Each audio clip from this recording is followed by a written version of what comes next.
Hello everyone, welcome back to my YouTube channel. आज है 24 जुलाई और आज की क्लास के अंदर अपन कुमार गौरव सर के द्वारा जो 24 जुलाई को करंट अफेयर्स करवाई गई है तो उसी क्लास का अपन हैंड रिटन नोट्स के रूप में रिवीजन करेंगे। तो इस क्लास के अंदर आपका टाइम भी बच जाएगा और जो सर के द्वारा कंटेंट करवाया गया है उस पूरे कंटेंट का रिवीजन भी हो जाएगा। तो चलो बिना देर किए आज की क्लास की शुरुआत करते हैं क्वेश्चन नंबर 1 से।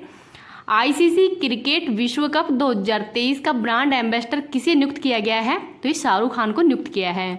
तो जो आईसीसी क्रिकेट विश्व कप है तो 2023 का आयोजन भारत में किया जा रहा है अक्टूबर नवंबर के अंदर ही। इस बार कौन से नंबर का संस्करण है? तो 12वें नंबर का है। टोटल 10 टीम इसमें भाग ले रही है और इसमें भारत की तरफ से कप्तान कौन है? तो रोहित शर्मा है। और फाइनल मैच है वो नरेंद्र मोदी स्टेडियम अहमदाबाद के अंदर खेला जाएगा, तो इसको भी याद रख लीजिएगा।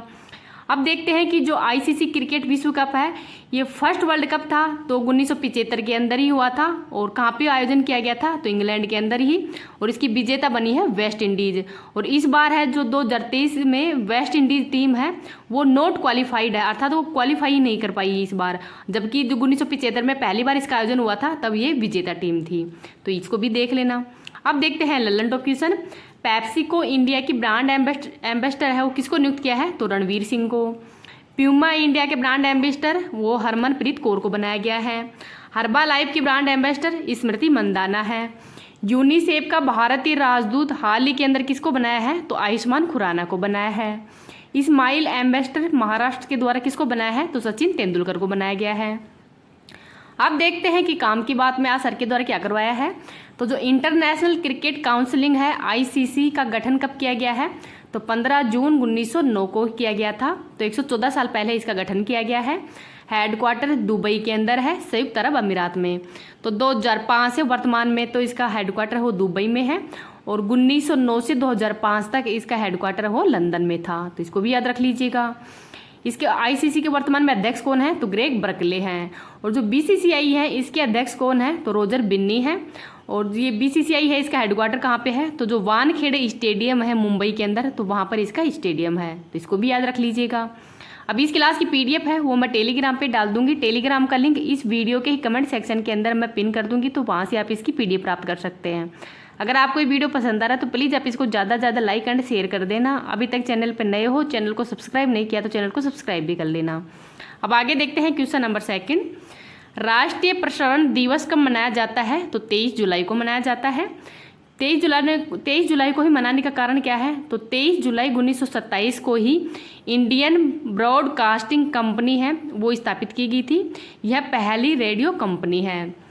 AIR ऑल इंडिया रेडियो है, ये 1956 के अंदर ही आकाशवाणी के अंदर इसको कन्वर्ट किया गया था। और जो AIR है इसका ध्येय वाक्य क्या है? तो बहुजन हिताय बहुजन सुखाय, ये इसका ध्येय वाक्य है। अब देखते हैं लल्लन टॉप क्वेश्चन। विश्व जनसंख्या दिवस 11 जुलाई को मनाया जाता है और 11 जुलाई 1987 को ही जो विश्व की जनसंख्या है वो 5 अरब हो गई थी। चंद्रमा दिवस कब मनाया जाता है? वो 20 जुलाई को मनाया जाता है। और कारगिल विजय दिवस 26 जुलाई को मनाया जाता है। विश्व बाघ दिवस कब मनाया जाता है? तो 29 जुलाई को मनाया जाता है। वर्तमान के अंदर भारत में कितने टाइगर हैं? तो 3167 टाइगर हैं। और सबसे ज़्यादा टाइगर है वो किस राज्य के अंदर है? तो मध्य प्रदेश के अंदर है। तो इसको भी याद रख लीजिएगा। भारत में कैलाश सांकला है वो टाइगर मैन ऑफ इंडिया के नाम से जाने जाते हैं। काम की बात में देखते हैं।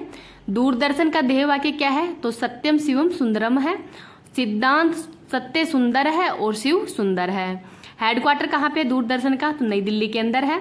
इसका मालिक सूचना एवं प्रसारण मंत्रालय भारत सरकार है। प्रमुख लोग हैं श्री मयंक अग्रवाल हैं वो इसके CEO हैं। प्रक्षेपण तारीख कब की है? तो 15 सितंबर 1959 है। आज से 63 साल पहले की ही इसकी स्थापना की तारीख है। तो इसको भी याद रख लीजिएगा। अब देखते हैं क्वेश्चन नंबर 3। USA की नौसेना का ही नेतृत्व करने वाली पहली महिला किसे नामित किया गया है? तो लिसा फ्रेंचेटी को नियुक्त किया गया है। तो किसके द्वारा? तो जो USA के राष्ट्रपति है जो बाइडेन इनके द्वारा ही इनको नामित किया है। तो USA के जो सर्वाधिक कार्यकाल वाले राष्ट्रपति कौन है? तो फ्रैंकलिन रूजवेल्ट हैं। ये 2 बार राष्ट्रपति रह चुके हैं और तीसरी बार इनकी मृत्यु हो गई थी। USA के अंदर जो राष्ट्रपति का कार्यकाल है वो 4 वर्ष के लिए ही होता है और ये 2 बार से ज़्यादा बार मतलब ये राष्ट्रपति का चुनाव नहीं लड़ सकते हैं। तो वर्तमान में 2 बार ही चुनाव लड़ सकते हैं। अब देखते हैं कि ऑस्ट्रेलिया का जो केंद्रीय बैंक है उसकी फर्स्ट महिला गवर्नर कौन बनी है? तो मिशेल बुलाक। आर्टेमिस मिशन सेकंड के तहत ही चांद पर जाने वाली पहली महिला कौन है? तो इनका नाम है क्रिस्टीना कोच। तो ये नाम भी याद रख लीजिएगा। अब देखते हैं ललन टॉप क्वेश्चन। सियाचिन के अंदर तैनात होने वाली पहली महिला अधिकारी कौन है? तो कैप्टन शिवा चौहान है। इंग्लिश चैनल को पार करने वाले पहले भारतीय कौन है? तो मिहिर सेन है। और इंग्लिश चैनल को पार करने वाली पहली महिला भारतीय कौन है? तो इनका नाम है आरती शाह। दीपिका मिश्रा का संबंध? तो ये वायुसेना की पहली महिला अधिकारी है जिनको कि वीरता पुरस्कार दिया गया है। प्रोजेक्ट दंतक के तहत ही भूटान के अंदर तैनात होने वाली पहली महिला अधिकारी कौन है? तो सुरभि जखमोला है। इंडियन एयर फोर्स के अंदर ही पहली महिला अधिकारी कौन है? तो इनका नाम है शालिजा धामी। तो शालिजा धामी है वो इंडियन एयर फोर्स के अंदर है। अब देखते हैं काम की बात। तो जो इंटरनेशनल मायोलोमा फाउंडेशन के अध्यक्ष कौन है? तो डॉक्टर एस विसेंट राजकुमार है। तो इनका नाम भी याद रख लीजिएगा। अब देखते हैं question number 4। Korea open badminton tournament का जो युगल किताब है वो किसने जीता है? तो सात्विक एंड चिराग शेट्टी के द्वारा ही जीता गया है। किसको हराकर? तो इंडोनेशिया को हराकर ही ये किताब जीता है। अब देखते हैं कि इंडोनेशिया ओपन, स्विस ओपन 2023 का विजेता कौन है? तो सात्विक और चिराग है। कनाडा ओपन का विजेता कौन है? तो लक्ष्य सेन है। ओरियल्स ओपन का विजेता प्रियांशु राजावत है। मलेशिया ओपन के विजेता एच प्रणय है। और थॉमस कप 2022 का पहली बार विजेता है वो भारत बना है। तो इसको भी याद रख लीजिएगा। अब देखते हैं काम की बात में। योनेक्स सनराइज पुरुष विजेता है वो कुनलाउत बने हैं। और महिला के अंदर विजेता है वो येन सी यंग है। शरद कमल, तो इनका खेल है टेबल टेनिस। और 2022 का जो मेजर ध्यानचंद खेल रत्न पुरस्कार है उससे भी सम्मानित किया गया है इनको। क्वेश्चन नंबर 5 देखते हैं।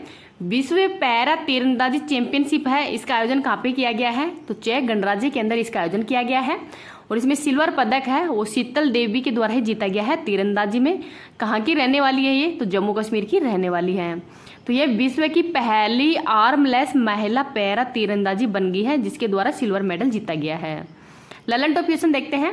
महिला विश्व मुक्केबाजी चैंपियनशिप का आयोजन भारत में किया गया है और भारत के द्वारा 4 गोल्ड मेडल जीते गए हैं। नीतू भंगास, लवलीना बोरगोहन, निखत जरीन और स्वीटी बोहरा के द्वारा ही। भवानी देवी का संबंध तलवारबाजी से है। 82वें ग्रैंड मास्टर कौन है? तो वी बुपल्ला है। पंकज ओंडवाणी कौन है? तो ये बिल्डियर्स हैं। तो इनका नाम भी याद रख लीजिएगा। अब देखते हैं काम की बात में। पार्थ सालुखे, तो पार्थ सालुखे हैं ये युवा वर्ल्ड कप चैंपियनशिप के अंदर ही रिकवर वर्ग में गोल्ड पदक विजेता हैं। कहाँ के रहने वाले हैं? तो महाराष्ट्र के रहने वाले हैं। और इनकी उम्र है वो मात्र 19 साल है। इनके द्वारा ही अंडर 21 पुरुष रिकवर व्यक्तिगत फाइनल के अंदर ही कोरियाई तीरंदाज को हराकर ही गोल्ड मेडल जीता है। अब देख लेते हैं क्वेश्चन नंबर 6। सशक्त महिला ऋण योजना है ये किस सरकार के द्वारा शुरू की गई है? तो हिमाचल प्रदेश के द्वारा ही। हिमाचल प्रदेश के वर्तमान में सीएम कौन है? तो सुखविंदर सिंह सुक्खू हैं। इनके द्वारा ही ये योजना शुरू की गई है। तो इस योजना का उद्देश्य क्या है? तो वुमेन एम्पावरमेंट को बढ़ावा देना ही इसका प्रमुख उद्देश्य है। महिलाओं को उद्यमी बनाना तथा इसमें ब्याज दर हो कम रहेगी तथा कुछ भी जो वस्तु है वो गिरवी नहीं रखनी पड़ेगी। तो ये इसकी विशेषता है। ललन टॉप क्वेश्चन देखते हैं। मुख्यमंत्री सीखो एंड कमाओ योजना तथा लाडली बहन योजना है ये मध्य प्रदेश सरकार के द्वारा शुरू की गई है।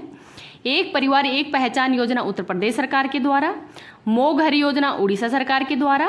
प्रोजेक्ट रेल है ये झारखंड सरकार के द्वारा ही शुरू की गई है। क्वालिटी एजुकेशन के लिए इसको शुरू किया गया है। अब काम की बात में देख लेते हैं। महिला सम्मान बचत पत्र योजना है।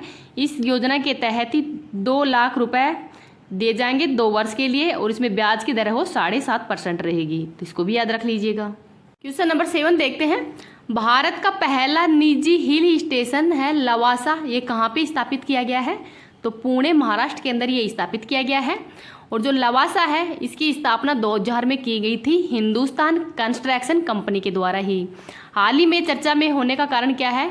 तो ये हाल ही में 1.8 हजार करोड़ रुपए के अंदर ही बिका है, तो इस वजह से चर्चा में है। ललन टॉप क्वेश्चन देख लेते हैं। थालघाट दर्रा मुंबई से नासिक के मध्य है। भोरघाट दर्रा मुंबई से पुणे के मध्य है।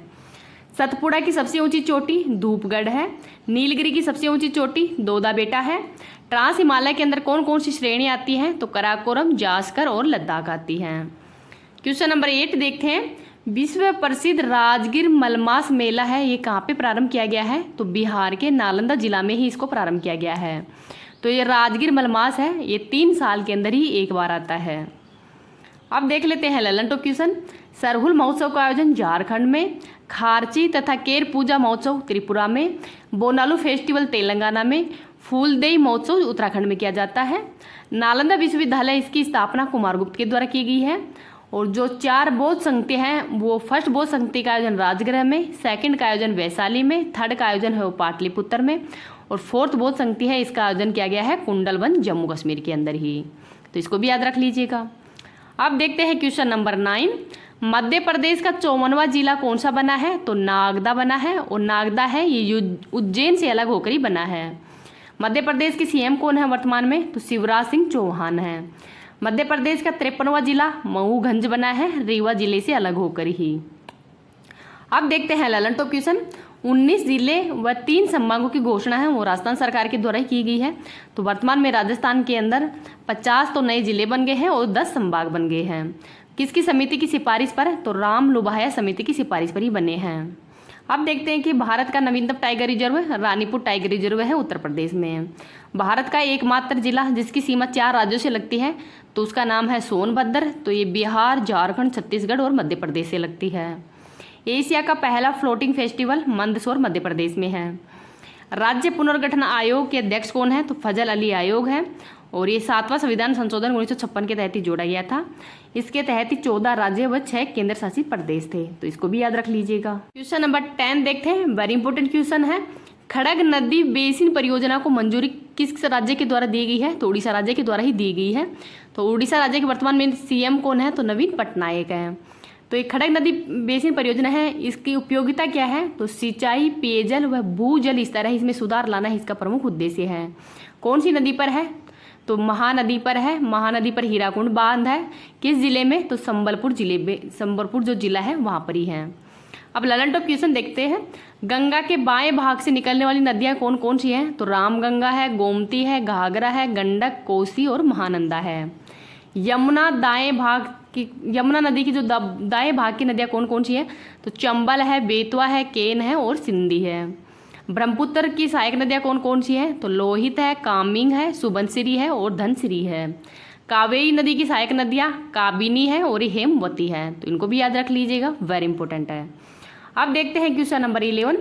डीडी स्पोर्ट्स ने ही फीफा महिला विश्व कप 2023 के अंदर ही टेलीविजन अधिकार है वो हासिल किया है। तो इसको भी याद रख लीजिएगा, वेरी इंपॉर्टेंट है ये भी। अब आज की क्लास है वो यहीं समाप्त होती है। आपको ये क्लास कैसी लगी है प्लीज़ कमेंट सेक्शन के अंदर बताना है। Thank you.